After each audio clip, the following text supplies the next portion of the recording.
BLO তো করেছে, election commission রিপোর্টও চাইছে, রিপোর্টে বলে দিচ্ছে আমরা তৃণমূল করি না। এখানে লোকালি বিজেপি কমপ্লেন করেছিল নন্দীগ্রামে খোকন সিট, এ পরিচিত তৃণমূলের এখানে একজন কর্মী বা স্থানীয় স্তরের নেতৃত্ব। কিছুদিন আগে সোনাচূড়া সমবায়ের ভোটে প্রার্থীও ছিল, হেরেছে। এখানকার বিডিওকে দিয়ে রিপোর্ট দিয়েছে ইলেকশন কমিশনে, আমার কাছে রিপোর্টের কপি আছে, বলেছে এ তৃণমূল করে। এখন বিএলও হতে গিয়ে ঘোষণা করছে আমরা তৃণমূল করি না।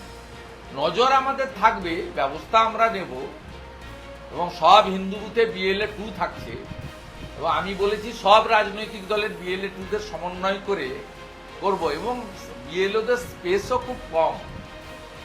যা ইলেকশন কমিশন করেছে তাতে ফাঁক কেটে পালানোর রাস্তা নেই। 50% এসআইআর সাকসেস হলেই তৃণমূল হেরে, 100% তো এখানে সাকসেস হবে না, সবাই জানে। বিহারে হয়েছিল, তার কারণ রাজ্য সরকার সাহায্য করেছে। এখানে রাজ্য সরকার বিরোধ করেছে, এনআরসি বলেছে। রাজ্য সরকার জানে বাংলাদেশি মুসলিমদের নাম বাদ চলে গেলে, মৃত ভোট চলে গেলে ছাপ্পা মারবে। ভূতামোড়ে, গড় চক্রবেড়িয়াতে, রাজারাম চকে, কেন্দামারিতে, নীলপুরে ছাপ্পাটা মারবে কে যদি মৃত ভোটগুলো বাদ চলে যায়?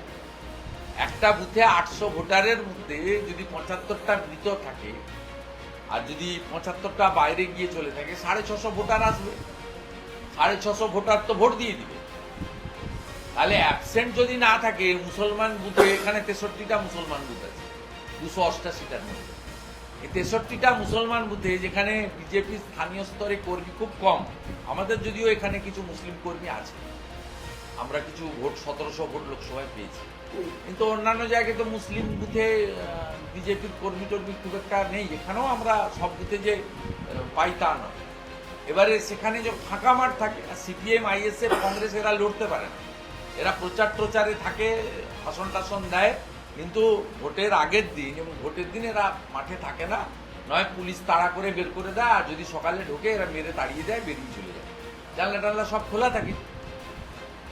তা সকাল সকাল একবারে দাঁত মাজতে মাজতে গামছা পরে একটা ভোট দিয়ে দেয়, তারপর 11টার পরে একটু প্যান্ট শার্ট পরে একটু সেজে গুছিয়ে এসে ভোট দেয়।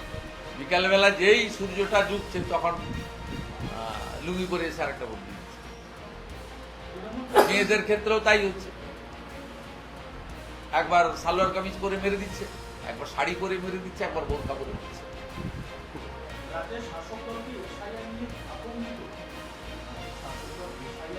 আতঙ্ক না হলে 12টা স্টেটে হচ্ছে, স্ট্যালিন সাহেবের স্টেটে হচ্ছে, শুধু বিজেপি রুল নয়, নন বিজেপি স্টেটও হচ্ছে। কোথাও হইচই নেই, কোথাও মিছিল নেই, মিটিং নেই, গেল রব নেই, একমাত্র এখানে। মানে বুঝতে পারছেন, গর্তে কার্বলিক অ্যাসিড দিলে সাপ বেরোয় না, ইলেকশন কমিশন গর্তে কার্বলিক অ্যাসিড দিয়ে দিয়েছে, সাপগুলো এখন বেরোচ্ছে। এটা তো প্রকৃত দৃশ্য। আমি এর আগে চিন্ময় প্রভুকে অ্যারেস্ট করার সময় হুঁশিয়ারি দিয়েছিলাম 3 দিন হাতে রেখে, যে সোমবার থেকে পেট্রোপল বন্ধ করব। নিউ মার্কেট ফাঁকা হয়ে গেছিল। এখনো আপনাকে বলছি, প্রায় 20-25% মুসলিম বাংলাদেশি পালিয়েছে। বর্ডার এলাকার গ্রাম ফাঁকা হয়ে গেছে, নিউ টাউনে কাজের লোকরা নাই, হাওয়া হয়ে গেছে। বুঝলেন, বুম ক্যামেরা পাঠান। আজকেও বলছি পালাও, এখনো হাতে 24 ঘন্টা আছে। 4 তারিখের আগে পালাও। 4 তারিখে ফর্ম ডিস্ট্রিবিউশন হওয়ার পরে ফর্ম যখন রিটার্ন আসবে, যে ফর্মগুলো রিটার্ন আসবে না বাংলাদেশি মুসলিম, তাদেরকে তো বিএসএফ রিপোর্ট করবে, তারা তো অনুপ্রবেশ করে। অর্থাৎ পালিয়ে যান, আর হিন্দুদের কিচ্ছু চিন্তা করতে হবে না। সিএতে অ্যাপ্লাই করুন, বাকিটা আমরা বুঝে নেব। তারপরেও যদি 2-4 হাজার হিন্দুর কোনো সমস্যা থাকে, আমরা আছি, আমরা কাজ করছি। আমাদের বড় টিম কাল ইসিআইতে যাচ্ছে, আমি নিজে পরশুদিন সিইও অফিসে যাব।